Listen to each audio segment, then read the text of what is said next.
I think it's for us to look internally to say, who am I without any of this? If a fire came and burned everything to the ground, who would I be without all of this? And Yes. once we're able to root ourselves in that, it makes it so much easier for us to set boundaries, for us to say no, for us to be more effective with our time management and what we commit to. Yes. It's so much easier because it's like, hey, I'm not defined by Yeah. whether or not I get this presentation to the VP at 5, right? Like if I get it to him tomorrow, because he said just get it to him this time this week, right? If I get it to him tomorrow, it's fine, right? I don't have to stay and Exactly. burn the midnight oil for that.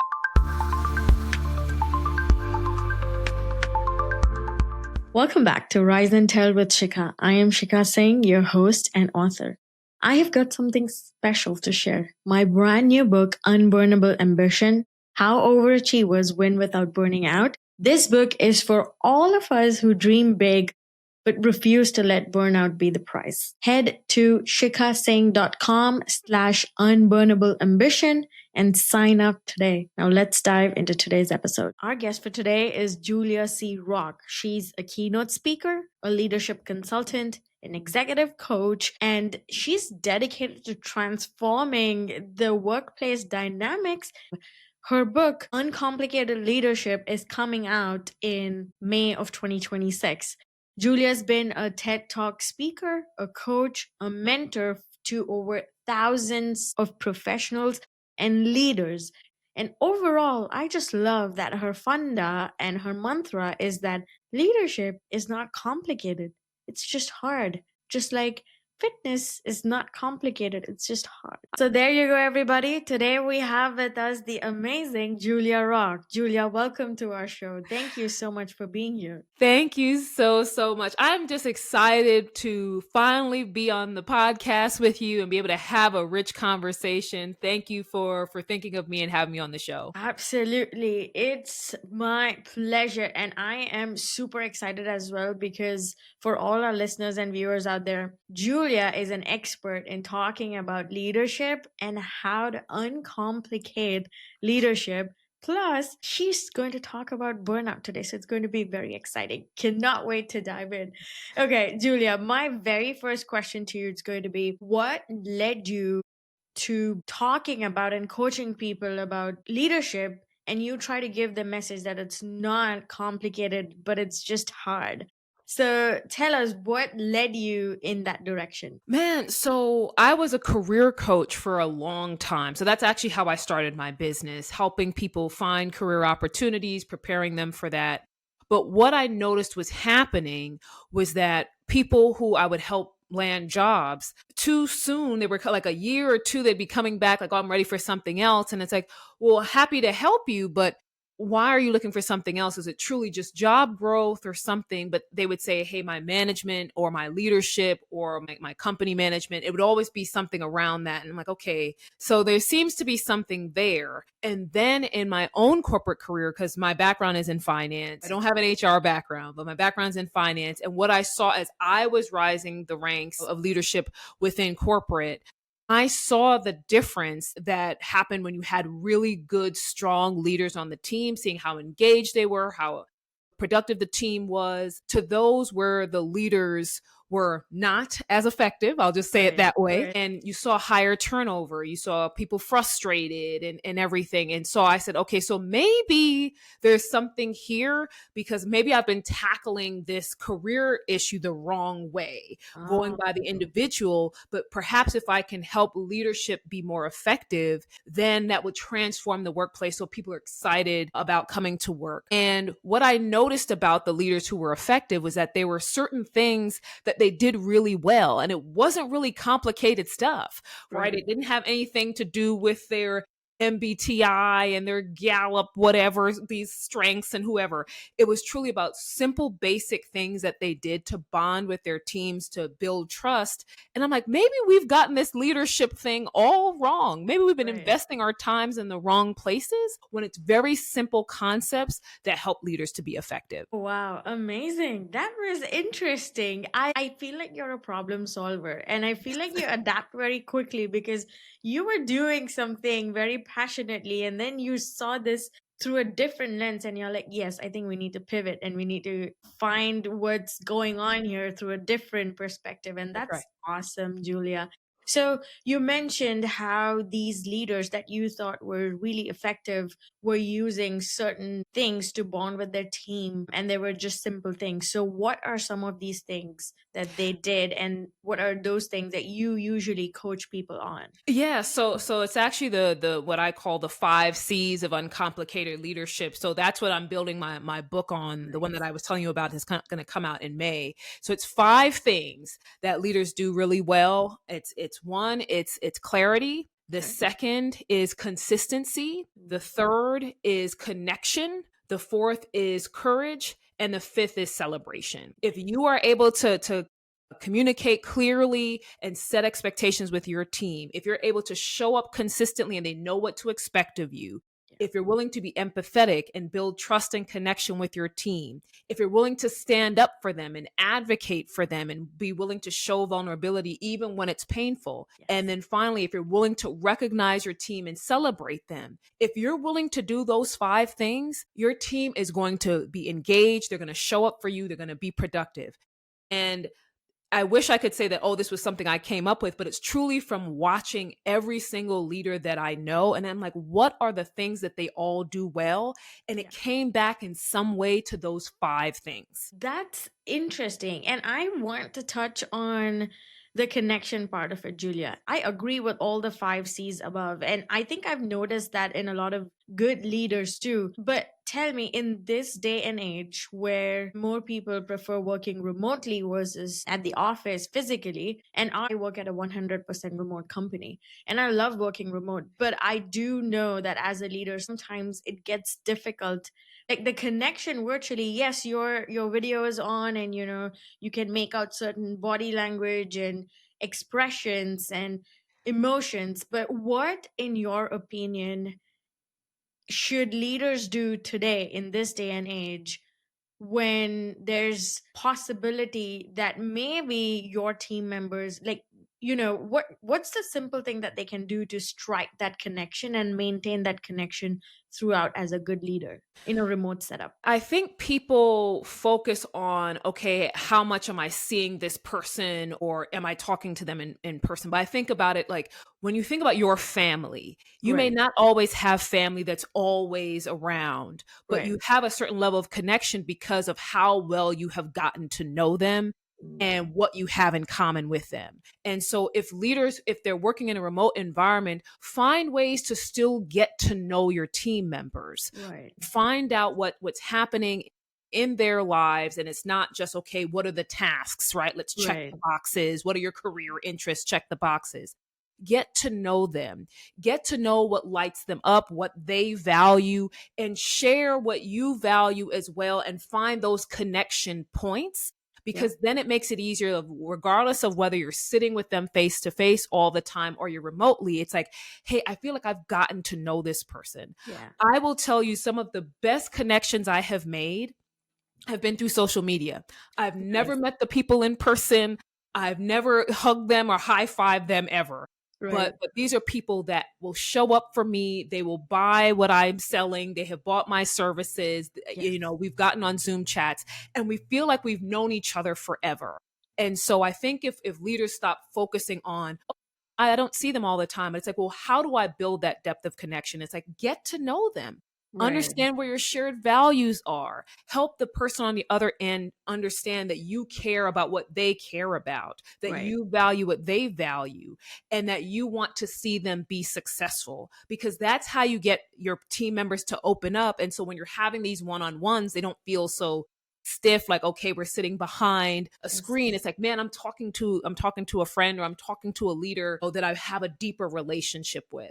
So that's how you can actually create more depth of connection no matter where in the world you are. Love it. I absolutely love that.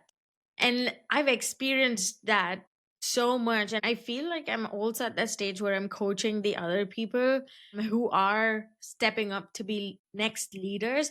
And it's so difficult because someone who's going to be a new leader has never experienced anything like this before, and they have this certain notion in their head that, okay, this is what it means to be a manager, this is what it means Hmm. to be a leader. I'm like, no, you just have to be human first and Yes. just, understand. Because sometimes the like we have this one person on our team, and he's stepping up to be the leader next. And so when I was talking to him, he's like, Shika, just give me, tips and suggestion what to do. And I'm like, first of all, don't assume anything, because we have people from all walks of life on our team. And just because we don't have kids doesn't mean that don't assume that other people are okay working extra hours or Right. should be working on the weekends, should be available all the time. We don't know what it means to have kids. And so don't forget that. And he's like, wow, I never thought of it like that. Yes, exactly. Sometimes it's just simple, but then when you're doing this for so long, you understand the importance of things that you can talk about that are not work related. And that's how you build a connection, and then that relationship, and then that goes forward. So one of the things that has been a game changer for a lot of leaders is actually taking a step back and putting themselves in the shoes of the people that they're managing. Too Yes. often leaders get promoted and they feel like they've arrived now, right? I've made it. I'm senior. I have the paycheck, the office, the title, whatever.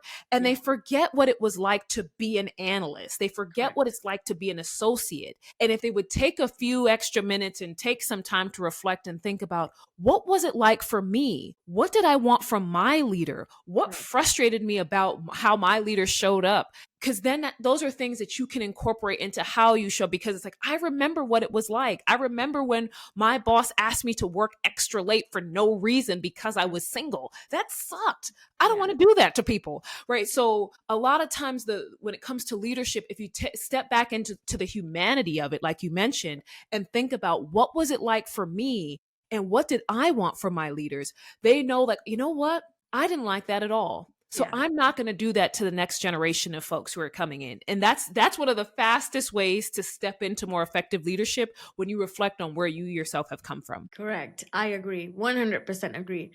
Julia, let's talk about your book. I am very excited. I am looking forward to buying your book. To all our listeners and viewers, Julia's book releases in May 2026. Julia, tell us what the book is all about and what made you decide that, okay, yes, I'm finally going to write a book about leadership and uncomplicated leadership. Yeah, so I'm excited because the book, while it breaks down the 5 C's, I'm able to tell stories around all of them. And so, Yes. because I started a Substack and I started a LinkedIn newsletter, and I felt like, I want to put this all in one place so that Yeah. someone can take it and read it and digest it at one time, versus trying to keep up with posts and so forth. And in the post, you're only able to go kind of surface level. And Right, so right. with the book, I'm able to tell real stories from my own career, from clients, and just being, because what happens is, and this is no shade to HR professionals, but what happens is, if you've never led people, if you've Yeah. never been through it, if all you have is theory, it's hard for the people who are listening to what you have to say. It's hard for them to relate to you, because, like, well, you've never really sat in my shoes. But for me, as someone who's been a corporate leader and has coached executives, I'm able to talk about all the different things that you might experience as a leader, right? And, several things that you've experienced as a leader, whether you have to fire people, hire people, organizational restructuring, losing trust with your team, whatever it might be. Those are practical insights. And that's really what the book is about. This is not about fluff. I'm not going to give you some other, assessment or methodology or something that's overly complicated. It's Right. really about practical, simple insights that you can take and immediately implement. What you find with a lot of the leadership concepts is that you got to go through the assessment and you get this PDF and you never look at the PDF again and you're still doing the same thing.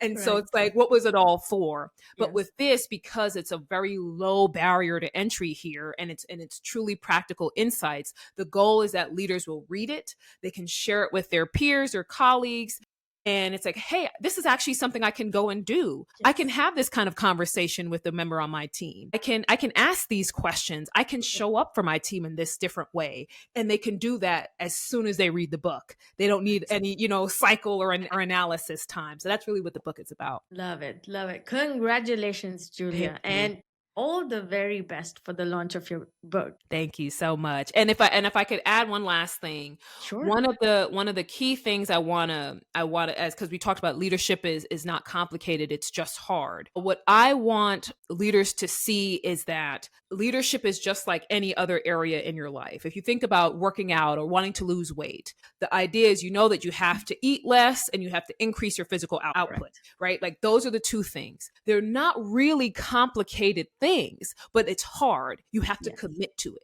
And so it's the same thing Oh, with leadership, right? It's like, it's not really complicated, but it is hard and it requires you to commit.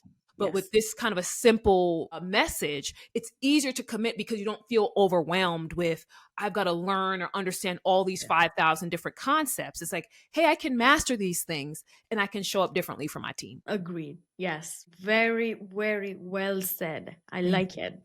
Thank you, Julia, for that. Okay. I've been wanting to ask you this. Actually, I wanted to ask this as the first question, but I was like, no, let's just ease into it and then I'll hit on it. You say that leadership is about confidence and not competence. you. So let's get into that. Why? Why do you think confidence plays such an important role? Because because confidence requires you or allows you to show up as your full self even when you don't have all the answers, right? Mm, So a lot of folks think about competence in the sense of, okay, I have the skills, I have the knowledge, I have, right. but it's important for you to be able to lead even when you don't have all Yeah. the things. Your team is looking to you to be able to still show up even when you don't have all the answers. Yeah. And so when you're confident, you can confidently say to your team, hey guys, this is outside of my wheelhouse, but here's how we're addressing this. Or here's who else I'm bringing in. Or hey, I Right. don't have that answer for you right now, but let's work together on this. But that takes a certain level of confidence and self assurance to be able to step into that. Because oftentimes leaders feel like, well, if I tell them I don't know, or if I don't know what I'm supposed to, my Yeah. team's going to think I'm not ready for this, I'm not up to this, my boss is going to think I'm not up to this. And so we psychoanalyze ourselves and we step into imposter syndrome Yes. versus saying, hey, I don't have all the answers and that's okay because I'm a human being. And Correct. what my team wants me to do is give them the answers I have and then show them that, hey, even if I don't have the answers, I'm still on your side. I'm still going to support you. I'm still going to help find a solution, regardless of whether or not I have all the skills and insights or not. Correct, correct. And I think that ties back to what you told initially about being vulnerable and how that's an important trait of a good leader. That's And right. I believe that I stand by it 100% because I've seen so many leaders in the past that have this big wall between them. And for some reason, they just don't want to show that they're human or they've been there, done that, only because they feel like the team members are going to take advantage of this side of theirs if they show it to them. But in my experience, it's always been so wonderful whenever I'm real or when I'm sharing all my feelings of how exactly I think about a certain situation, because the response from the other side is just, I'm like, wow, okay, cool. I thought, it's going to turn out the other way, but it didn't. And I've read Mhm. that in a lot of books. I know Brené Brown also touches on that. Yes. And Sheryl Sandberg's book also, I think, mentioned about the exact same thing. And now you're saying this, Julia. So, what's been your experience with leaders not being vulnerable with their team members? Yeah, so I've been on both sides of it. So I've seen when leaders have come in and they've tried, instead of them sharing what their own feelings are, they try to tell you what the party line is or the company line is. Yes. And you can see like the rumblings among the employees, or like when the leaders leave the room, we're all kind of whispering like, what was that? Yeah.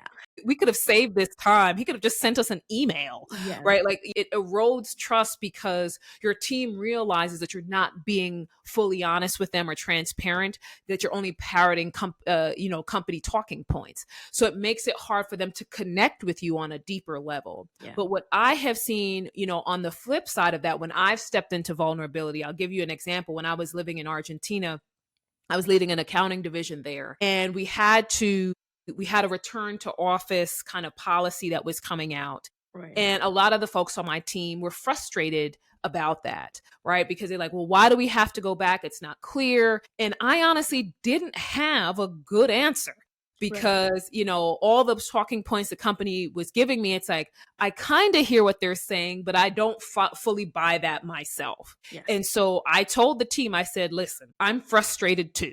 I Yeah. said, I don't have a good answer to give you. I'm like, I could tell you that it's collaboration and whatever the talking points are.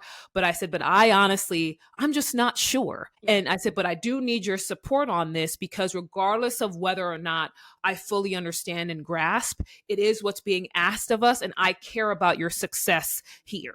And one of my direct reports, because I had a team of managers that reported to me, she pulled me to the side after the meeting and she's like, thank you for being honest. I felt like we were the only crazy people. And Right. so with you sharing that you felt the same way, it was validating to our feelings to know that, hey, we're not in this by ourselves. Correct. And that just put such a smile on my face because I know having that bond with your team, it makes such a difference. And when they see that you see them, that you understand where they're coming from, and they see that you're being real with them, it creates such a difference. Wow, that was a great example. And I feel like a lot of us can relate to it because that happens often. If Mm-hmm. you are in a leadership position like that and there are certain company wide, org wide changes that are going on, you are put on the spot as a leader and people are going to ask you questions. 99% of the times, you don't know the reason why we were asked to do something, but you are supposed to give an answer as a leader. And I think you handle that amazingly well, Thank Julia. you. I feel like everybody needs to take notes right now on how to lead when you also feel the exact same way and you don't have all the answers, but you're expected to give one to the team as a leader of the group. And I think that's great. I love it. I love it. Thank you. Okay. So now that we're talking about connection and getting real and vulnerable, Julia, let's talk about weaknesses. Mm-hmm. When you have a team or you've been a leader for a team for quite some time, you realize what some of the weaknesses of your team members are. That's right. And you also know what your weakness is.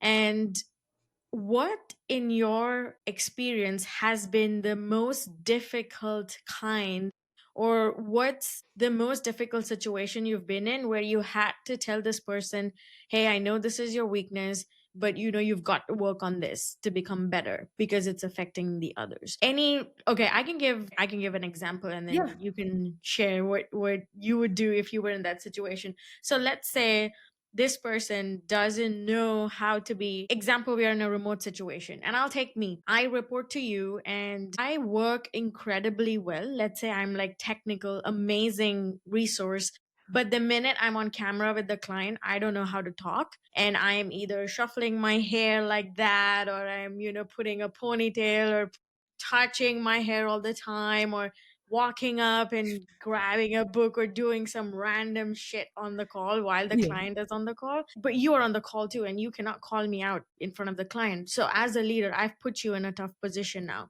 I'm awesome, but this is my weakness. So how would you deal the situation? Yeah, so I've actually had that. It wasn't that the person was fidgeting, but the fact that the person couldn't even, when speaking to the client or the internal business partner, they struggled to just present the material. Yes. And so the question then became, let's figure out what the root cause is, right? So if you're shuffling and you're fixing your hair and walking around, the question is, what is it that you're uncomfortable with that is preventing you from being engaged? Is it just like, hey, I just don't like being on camera, or I just don't like whatever it is?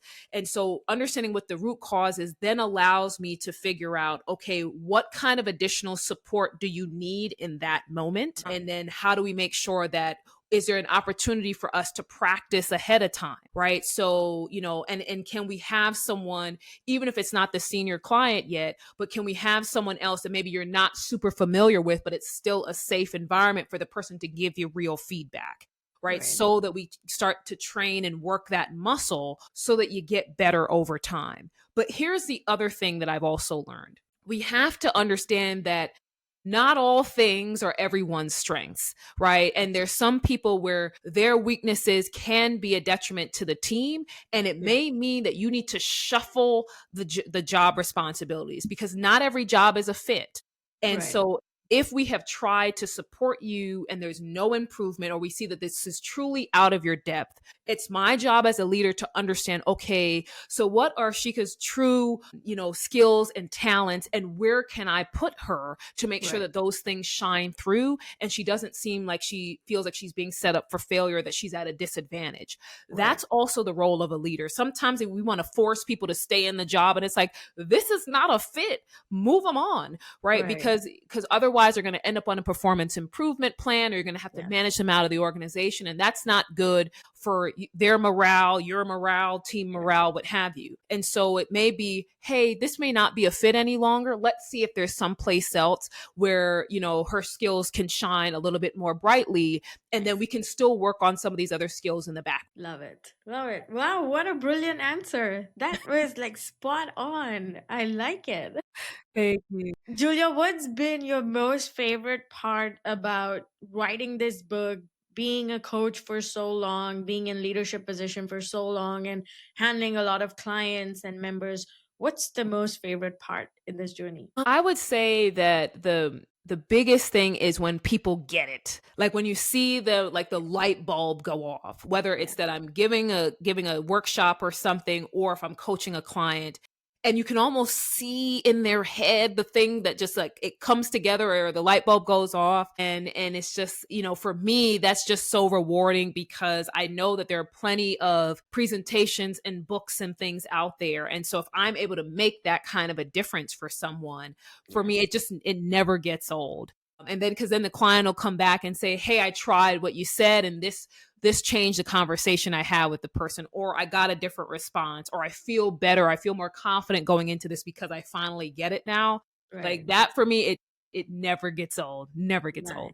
Nice. Great. That's awesome, Julia. So I'm actually intrigued now to know your strategy. Let's say you have a very difficult team to work with, and you've tried all the 5 C's. You've tried everything that you knew so far, but it's just so diverse and so different that you're unable to find a connecting point with anybody, because they might be brand new, or they have very minimal experience of being in a corporate workplace, or any workplace for that matter. And 3, there's just nothing that you can relate to with them. Even if you go back and say, oh yes, I've been there, try to do it this way, and then people are just not open to feedback. Let's touch on feedback. Let's say that's the most difficult part right now. With everything that you know, what would be the top 2 things that you would try out with this team? So if it's been difficult for me to connect with them, and they're not taking the feedback,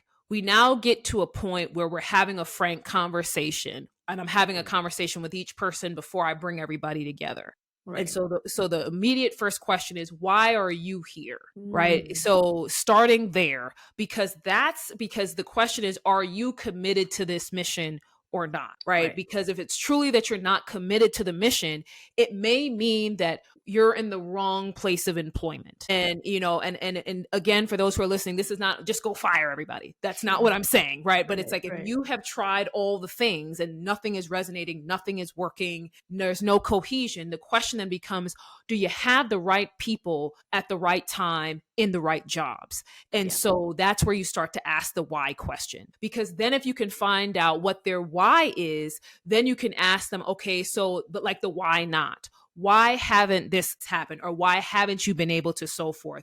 Once you get the why, you can ask the why have not, right? And then that allows you to figure out, okay, so what does this person actually need now? Because if the person's like, I don't want to be here, I don't like it, go to hell, then it's like, okay, well, maybe this is not the right place for you, right? Right. It's a Right. pretty easy answer. But it may be that, hey, I don't know why my role matters. I feel like we're just making widgets. It doesn't feel like my work has any value. I'm tired of showing up every day. Yeah. Now that is your job as a leader, where it's like, okay, so now I know what this person's issue is. I can address that. But too often people focus on the personalities and, okay, does the person like me and do I like them and so forth. It's like that should be coming later, if at all, right? Like it's figuring out what's their issue is, and then solving that problem. Right. Most employees, they just want you to solve the problem. Yeah. That's it.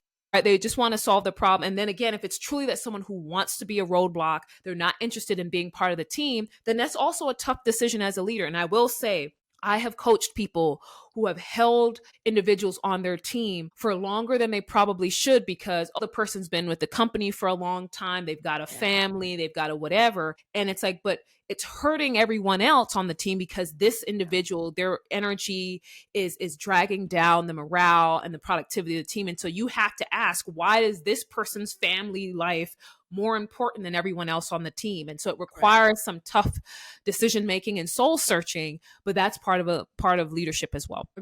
Agreed. Brilliant answer. I love it. Great. That was nice. I wish I could give you a high five right now, but Come on, high five, virtual high five. virtual high five. Nice. That was amazing. It's like, I think your experience with dealing all these things, your book, your idea about, you've really ended up convincing me that leadership is really not complicated and it's It's not. uncomplicated. So that's great. Great. I'm happy to Exactly know what that I I'm was. converting people one person at a time. Exactly. Yes. That's exactly what I was hoping out of this conversation. And then finally, my favorite part. My second book is all about burnout for overachievers and how, we can win without burning out, but also being the kind of overachievers that we are, where we want to do everything and all the time. So tell me, Julia, what do you think is the biggest reason for burnout these days in people? Yeah. So, conventional wisdom is that, oh, my plate's full, my boss is putting things on my plate. We find ways to blame people externally. Yeah. But what I have learned with my own burnout journey is that we have often tied our value and our worth to how much we're able to get done. And so if we don't get all these things done, we feel like, okay, I'm not as smart, I'm not as competent, I'm not ready for whatever it is. And so we've wrapped up our self-esteem and self-worth in that. And so if we're able to decouple those things, decouple our identity from our title, how much money we make, what we accomplish, if we are able to decouple those things, we now give ourselves the grace and space to say, hey, if I don't do all 400 of these things, I'm not going to die. That's okay. Correct. It's okay. I can leave this for next week and nothing's going to happen. Right. And so I think it's for us to look internally to say, who am I without any of this? If a fire came and burned everything to the ground, who would I be without all of this? And once we're able to root ourselves in that, it makes it so much easier for us to set boundaries, for us to say no, for us to be more effective with our time management and what we commit to. Yes. It's so much easier because it's like, hey, I'm not defined by whether or not I get this presentation to the VP at 5, right? Like if I get it to him tomorrow, because he said just get it to him this time this week, right? If I get it to him tomorrow, it's fine, right? I don't have to stay and burn the midnight oil for that. Correct. Wow. Exactly my thoughts. And I agree 500% this time. You've just pointed everything out in a very easy manner that everyone can understand what burnout is and what it does to you. And my favorite part that you just told is, who are you without all these things? I've mentioned this incident in the book too. I went to a yoga retreat in Nicaragua in 2013. And we were like a group of 7, 8 women from all over the world. And our yoga instructor, it was amazing weather at that time. Everyone's sitting. She asked everybody to sit in a circle. And this was the first time I've been to a yoga retreat, so I don't know what happens. And she goes, all of us are going to introduce ourselves so that you get to know who you're going to hang out with for the next few days. I'm like, okay, sure, this sounds fun. And so she started off and then she said, okay, why don't you start and then we'll go this way. And so each one of us, whoever were attending that session, talked about where we worked at, what our title was, and what industry we were in. It's like, oh, I work at, Facebook, or I work at Instagram, I work at Lululemon, and I am this manager, that manager, and this and that. And then she nodded. She said, okay, fine, great. And she said, okay, and do you remember everybody's name? She, cracked a joke, etc. And then she said, okay, we'll begin our session. And she asked everybody to lie down, close their eyes, and she said, forget about all your titles, your, who you are, how much you earn, what your degree is in, where you come from. Just close your eyes now and think about who you actually are without all of those, what kind of a person you are. And that was just mind blowing to me, and such an eye opening experience that I've never forgotten that feeling. One, and second, exactly, like we tie ourselves to these external things so much to validate that we often forget, oh, you know what? I actually don't have to answer 500 emails in a day. It's Yes. okay not to do that. Yeah, it was a great experience for me. And you touched on that. So that I'm That's just an awesome retreat, though. Man, I want to go to that retreat. send you the details. It was fun. It was so much fun, especially meeting women from all over the world. So brave. Like there was this one girl who she took a break from her job for like 6 months. She worked overtime for 6 months so that she could compensate. And she took the next 6 months off, and she was just going all over Latin America, trying out different things, solo traveling, all that. It was just fun.